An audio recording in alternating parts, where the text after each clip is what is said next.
What is the most significant change you've seen in the world in the last 10 years?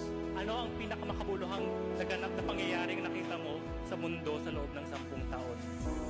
In the last 10 years of being here in the world is that I saw all the people bringing in one event like this in Miss Universe.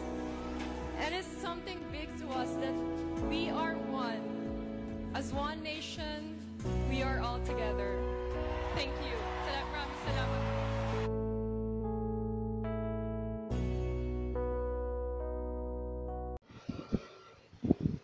No.